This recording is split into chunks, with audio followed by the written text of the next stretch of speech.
రేవంత్ రాజ్యంలో సొంత పార్టీ ఎమ్మెల్యేలకు పల్లెల్లో ముఖం లేకుండా పోతోంది. పల్లెలకు కేటాయించిన నిధుల విడుదలలో జాప్యంతో ప్రజలతో కలవలేకపోతున్నారు. స్థానిక సంస్థలకు నిధులు, అభివృద్ధి పనుల నిర్వహణలో కాంగ్రెస్ ప్రభుత్వం తీవ్ర జాప్యం చేస్తోందని దేవరకొండ కాంగ్రెస్ ఎమ్మెల్యే బాలునాయక్ సభావేదికపై తీవ్ర మనోవేదనకు గురయ్యారు. ఆ సభలో బాలునాయక్ ఏమన్నారో ఓసారి విందాం. నేను తల వంచుకొని కిందికి తిరిగేటువంటి పరిస్థితి ఉన్నది. దయచేసి మీరు చేతులు జోడెత్తున గ్రామాల్లో తిరిగితే నేను తల వంచుకొని కిందికి తిరిగేటువంటి పరిస్థితి ఉన్నది.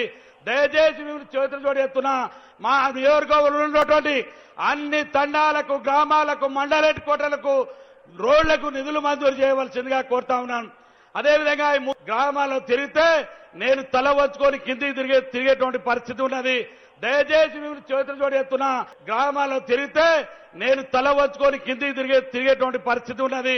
దయచేసి మీరు చేతులు జోడెత్తున మా నియోజకవర్గంలో ఉన్నటువంటి అన్ని తండాలకు, గ్రామాలకు, మండల హెడ్ క్వార్టర్లకు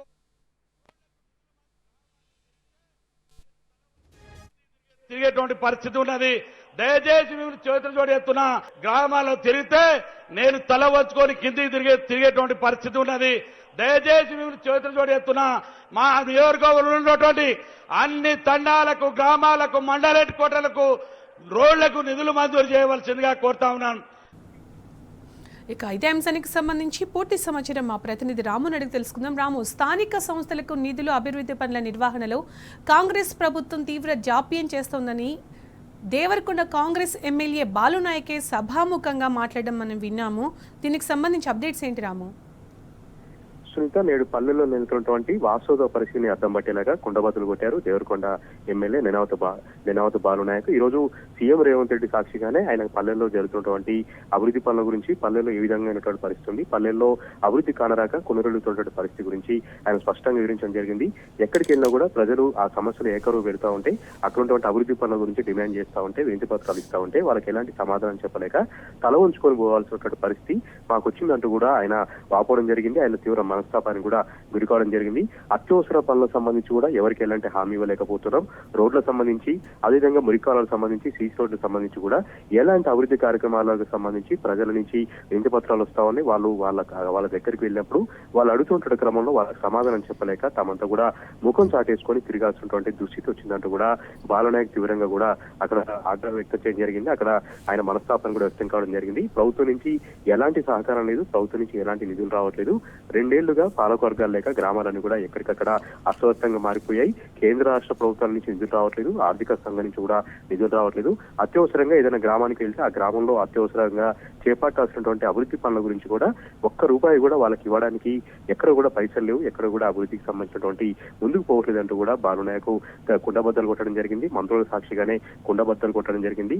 కేవలం నల్గొండ జిల్లాలో ఉత్తమ్ కుమార్ రెడ్డి, కోమరెడ్డి వెంకరెడ్డి ఉన్నారు. వాళ్ళ నియోజకవర్గంలో మాత్రమే అభివృద్ధి అంతంత మాత్రం కనపడుతోంది.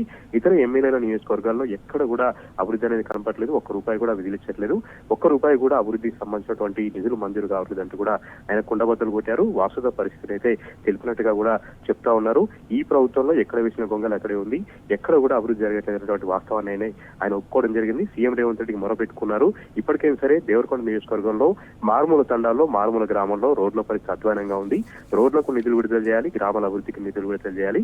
అక్కడ ఉన్నటువంటి చిన్న మైనర్ ఇరిగేషన్ సంబంధించినటువంటి ప్రాజెక్టులు పూర్తి చేయాలంటే కూడా మనం నిధులు విడుదల చేయలేకపోతున్నాం, అక్కడ హామీ ఇవ్వలేకపోతున్నాం. దీంతో ముఖం చాటేసి హైదరాబాద్ కే పరిమితం కావాల్సినటువంటి దుస్థితి తామంతా వచ్చిందంటూ కూడా ఆయన కుండబద్దలు కొట్టారు. నేను మాత్రమే బహిరంగంగా చెప్తా ఉన్నారు. ఇంకా చాలా మంది ఎమ్మెల్యేలు బయటికి చెప్పలేక లోపలనే కుమిలిపోతా ఉన్నారు. లోపలనే చాలా అభివృద్ధికి దూరంగా ఉంటున్నటువంటి వాస్తవాన్ని కూడా ఆయన వెల్లడించడం జరిగింది. ఇది వాస్తవమే కదా అంటూ అక్కడ ఉన్నటువంటి ప్రజలు కూడా మాట్లాడుతున్నటువంటి పరిస్థితి కూడా మనం చూసాం. ఎక్కడ వేసిన గొంగలు ఎక్కడే ఉంది, ఎక్కడ కూడా అభివృద్ధి మనకు కానరాట్లేదు. పల్లె ప్రగతికి సంబంధించినటువంటి పథకాన్ని పక్కన పెట్టారు, పట్టణ ప్రగతికి సంబంధించినటువంటి పథకాన్ని కూడా పక్కన పెట్టారు. తాంచంగా నిధులు విడుదల కావడం అనేది ఎక్కడ కూడా మనకు కనపడట్లేదు. పల్లెల్లో ఆ గ్రామ సెక్రటరీల మీదనే భారం అంతా పడుతూ ఉంది. చాలా మంది గ్రామ సెక్రటరీలు అయితే అక్కడ ఉన్నటువంటి సమస్యలు తీర్చలేక, ఆ ప్రజల నుంచి వస్తున్నటువంటి ఒత్తిడిని తట్టుకోలేక ఉద్యోగాన్ని కూడా వదిలిసినటువంటి పరిస్థితులు కూడా మనం చూస్తా ఉన్నాం. నల్గొండ నియోజకవర్గం, దేవరకొండ నియోజకవర్గం కూడా ఈ విధంగా పల్లెల్లో, పట్టణాల్లో ఎక్కడ కూడా అభివృద్ధి కనపడలేదు. కేవలం పేపర్ ప్రకటనలకి, చిన్న సభలకు మాత్రమే పరిమితం అవుతా ఉన్నాం. ప్రజల మనసులు మాత్రం గెలుచుకోవట్లేదు అనేటువంటి వాస్తవాన్ని మాత్రం ఆయన కుండబద్దలు కొట్టారు. ఇదంతా కూడా నల్గొండ జిల్లాలో ఒక చర్చాశనీయంగా మారింది. Sunitha. Right Ramu, thank you.